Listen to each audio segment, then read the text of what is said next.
So as noted, if we've got data from many years, it's really useful to express it as an annualized figure.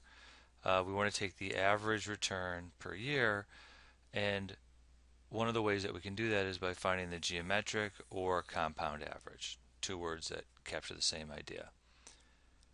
So before we get into the compound return, first, anytime you see the word compound or geometric, those tell you that we're talking about the kind of return we're talking about now, which is basically the return that you would need to get each year to get you from point A to point B.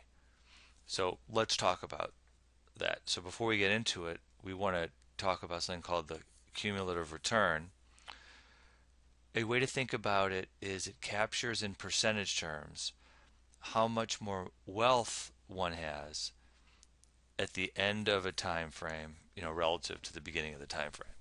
So, for example, if you had $1 at the start of the time frame, how much did you have at the end of it?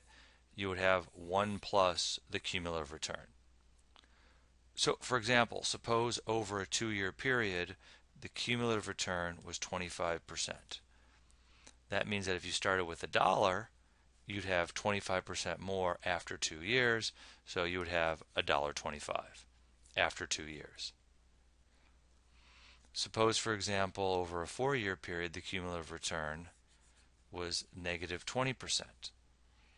If you started with $1, how much would you have? You'd have 1 plus the cumulative return, which would be 1 plus negative 20%, which would be 80 cents. You'd be 20% less wealthy because you had a cumulative return of negative 20%. So you'd have 80 cents 4 years later.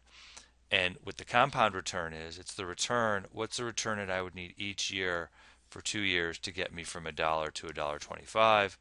Or in the case of the second example, what's the return that I would need to get each year for 4 years to get me from $1 to 80 cents? So that's the compound return. So as it says, it's the return that would be earned in each year such that the associated cumulative return is equal to the actual cumulative return. So again, if we got the compound return each year, what would be our cumulative return? And we want that to be equal to the actual cumulative return. So again, let's kind of break it down. We already defined that after a year, or after n years, we'd go from $1 to 1 plus the cumulative return over n years. That's how much money we would have. That's just the definition of the cumulative return. So what's the compound return? It's the return that if we had every single year for n years, we'd wind up with the cumulative return. So how much would we have after n years? Well, if we earned a compound return per year, after n years, we'd have 1 plus the compound return to the power of n, just from compounding at that particular rate. But we want the compound return to be equal to be the rate such that it gets us from kind of point A to point B. Point A to point B is 1 plus the cumulative return over n years. And the compound return is the return that if we got that return every year from n years, we'd have the same amount. So this expression down here in red holds. 1 plus the compound return to the n. If we had $1, that's how much we'd have after n years if we had the compound return every single year. And 1 plus the cumulative return over n years captures how much we have at the end of n years by definition. So the cumulative return is if we got this return every year, we'd wind up with the same wealth that we had associated with this cumulative return. So how do we work with the cumulative return, and therefore how do we come up with the compound return? It really depends on what information we have. So suppose we have the individual returns during a time frame. So we know what the returns were each and every year over a multi-year time frame. Then what's the cumulative return over the years? If I start with $1, how much would I have after n years? It's just the product of 1 plus the return in the first year times 1 plus the return in the second times 1 plus the return in the third, all the way out to 1 plus the return in n years. So again, this expression, which is being circled right now, is equal to, if I had a dollar, that whole product captures how much I would have after n years, which is equal to 1 plus the cumulative return over n years, which is equal to 1 plus the compound return to the power of n. So if we know the individual returns, so we have the information to compute this, then all we need to do is find the compound return such that this that we can compute is equal to this that's now being highlighted in yellow. How do we do that for the compound return? Subtract, or take it to the power of 1 over n and subtract 1.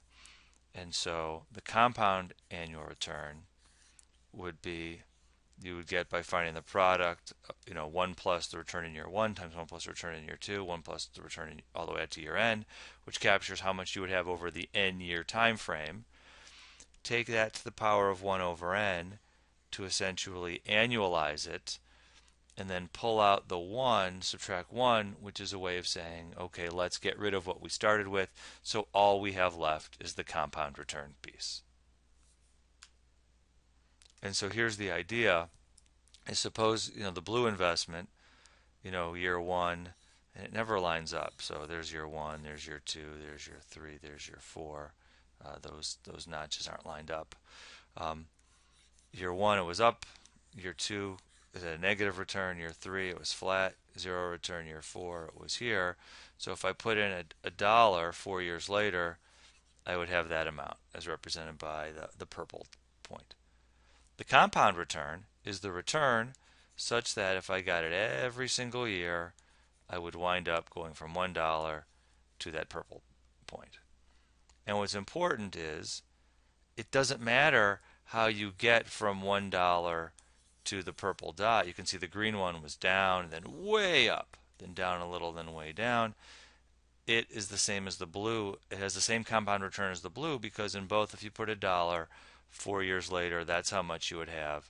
And so since you're starting and ending at the same point, you have the same compound return. So let's look at an example. Over the past 4 years, negative 10, 10, 20, and 16. So we have the individual returns, and so in order to find the compound return, we want to get 1 plus the cumulative return over n years. That'll capture, if we put in a dollar, how much more we'd have over 4 years. Take it to the power of 1 over n, 1/4 to essentially annualize it, and pull out the 1 to be left with the compound return. So again, it's 1 plus the return in each of the 4 years, those 4 terms multiplied by each other.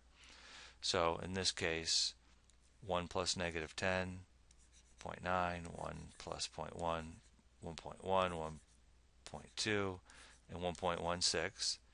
Take it to the 1/4 and subtract out 1. So if we put in a dollar 4 years later, we'd have $1.37.808. And you can see that to get from a dollar to 137.808, you could get there if you earned 8.35% each year for 4 years. You'd also get there by earning negative 10, then 10, then 20, then 16. I think this chart really highlights it. So you can see we started with 100. 1 year later we had a return of negative 10, so we're down to 90. Then we had a return of 10% in year 2, so that got us to 99. 20% got us to 118.80, and the 16% in year 4 got us to $137.81. If we earned 8.35% each year, we'd go from 100 to $108.35 to 117.40 to 127.20 to 137.81. So again, if we started here and ended there because of the 4 returns that we actually had, and the compound return therefore is 8.35, because if we had that every year, we'd start and end at the same point.